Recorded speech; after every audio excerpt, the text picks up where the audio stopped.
biasa. Yesus dahsyat. Yes, yes, yes. Wah, sungguh luar biasa hari ini ya. Kita ketemu lagi dalam Bible Storytelling. Sebelum kita mendengar cerita firman Tuhan, seperti biasa kita mau memuji Tuhan dahulu ya. Yuk, pasti kalian masih ingat lagu ini.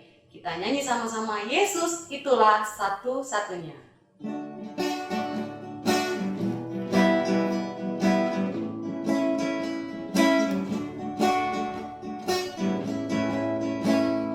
Yesus itulah satu-satunya penolongku yang sungguh.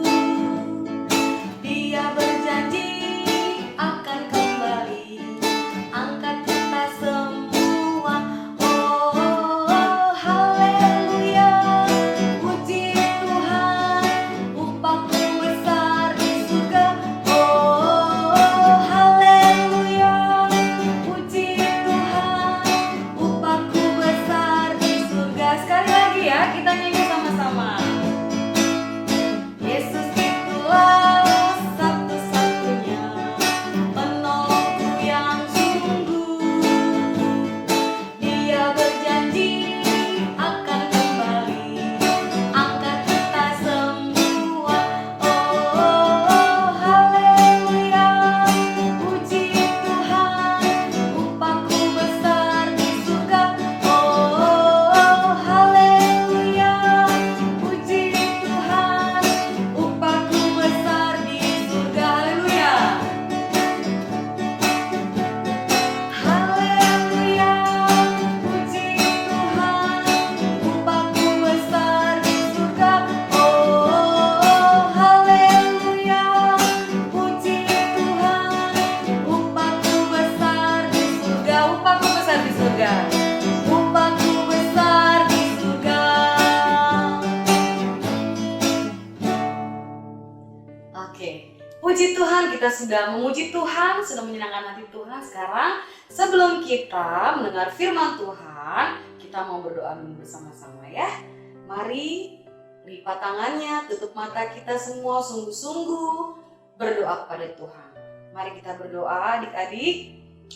Bapa dalam surga, di dalam nama Tuhan Yesus Kristus, Tuhan, kami sungguh sangat mengucap syukur karena hari ini kami kembali diberi kesempatan untuk mendengar cerita firman Tuhan. Tuhan, ini hati kami bawa kepadamu. Mari Tuhan berikan pengertian supaya kami dapat benar-benar mengerti akan firman-Mu. Urapi kami Tuhan, berkati kami Tuhan. Terima kasih Tuhan Yesus. Dalam nama Tuhan Yesus Kristus, haleluya, amin. Oke, puji Tuhan. Sekarang semua sudah siap ya untuk mendengar cerita firman Tuhan. Yuk, kali ini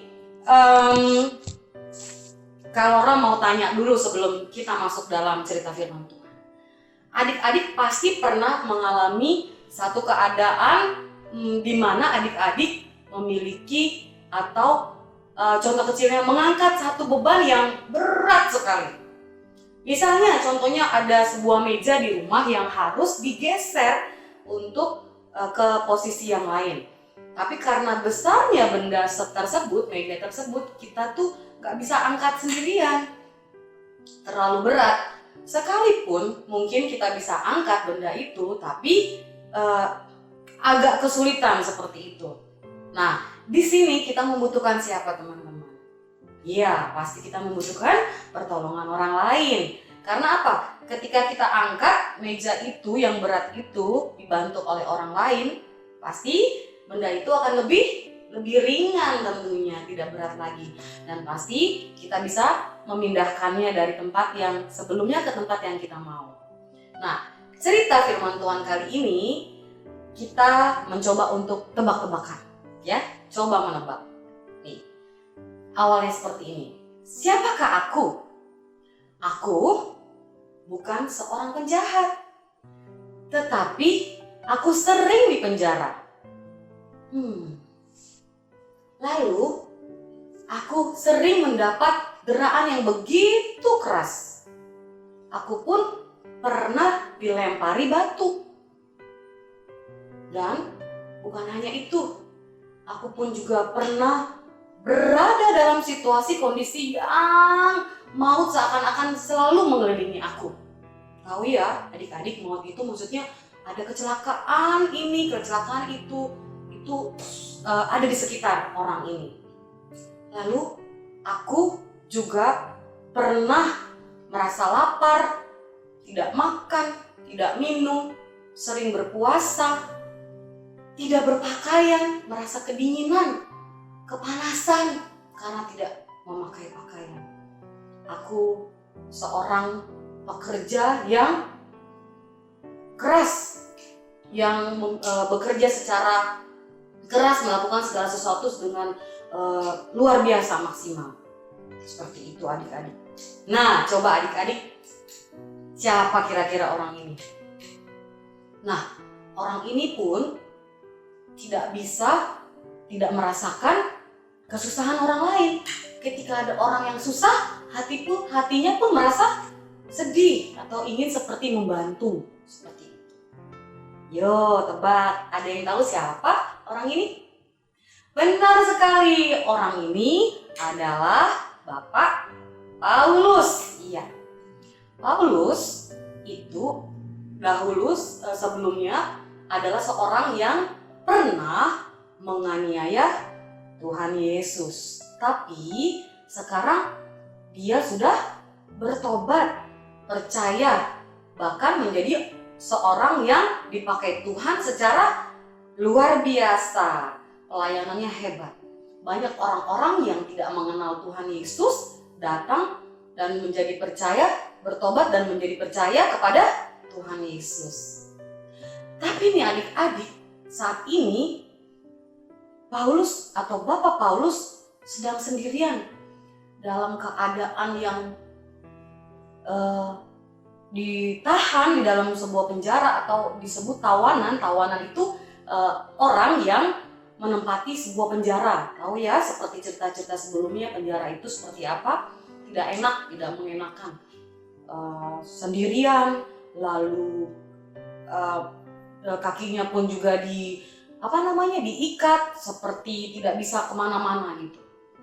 Paulus ini juga adalah seorang manusia biasa adik-adik. Dia merasakan kesepian juga, memerlukan teman, memerlukan pertolongan. Tapi nih adik-adik, kira-kira ada tidak yang menolong Bapak Paulus ini? Wah, ternyata ada teman-teman Paulus yang datang untuk menjenguk atau membesuk Bapak Paulus ini. Mereka datang membesuk Rasul Paulus atau Bapak Paulus ini untuk membesuk, berbincang-bincang, dan itu membuat hati Bapak Paulus itu masih sedih? Tidak. Masih merasa sendirian? Tidak juga. Tetapi merasa senang. Saking senangnya Bapak Paulus datang kepada Tuhan dan mengucap syukur. Berterima kasih atas teman-teman yang sudah datang mengunjungi Bapak Paulus. Ketika kita mengucap syukur adik-adik, bukan hanya kita disenangkan, tetapi hati kita juga menjadi kuat, udah gak lemah lagi, gak merasa sendirian lagi, tapi diberi kekuatan oleh Tuhan Yesus karena kita sudah mengucap syukur, ya. Nah, demikianlah cerita Bible storytelling atau cerita firman Tuhan hari ini. Jadi pesannya adalah bahwa Tuhan Yesus senantiasa mengingatkan kita untuk selalu mengasihi, menolong sesama. Memang di dalam Alkitab tidak ada nama-nama dari teman-teman Paulus itu disebutkan. Tetapi mereka adalah orang-orang yang memiliki hati yang luar biasa. Kenapa? Karena mereka mau menjenguk atau membesuk Rasul Paulus, memberikan kekuatan atau semangat supaya Bapak Paulus ini tidak sendirian. Dan itu sangat berarti buat Bapak Paulus. Begitu adik-adik semua di rumah. Jadi ketika ada teman kita, keluarga kita yang memerlukan pertolongan, jangan ragu-ragu untuk menolong ya. Karena pesan Tuhan adalah harus mengasihi dan menolong sesama. Oke, karena kita sudah mendengarkan cerita firman Tuhan dan sudah diberkati pastinya, kita mau berdoa lagi untuk menutup cerita firman Tuhan ini. Mari kita lipat tangan, tutup mata, kita berdoa. Bapa, di dalam nama Tuhan Yesus Kristus, terima kasih Bapa buat cerita yang walaupun singkat kembali lagi mengenai Rasul Paulus, di mana dia memiliki teman-teman yang mau menolong dalam keadaan kesendiriannya. Kami diajarkan hari ini juga Tuhan untuk memiliki hati yang mau mengasihi dan hati yang mau menolong buat setiap mereka yang memerlukan pertolongan. Terima kasih Tuhan, terima kasih buat firman-Mu, dan kami percaya firman-Mu akan tertanam di dalam hati setiap kami dan menjadi satu perbuatan buat kami di dalam keseharian kami. Terpujilah nama-Mu Tuhan, di dalam nama Yesus. Haleluya. Amin.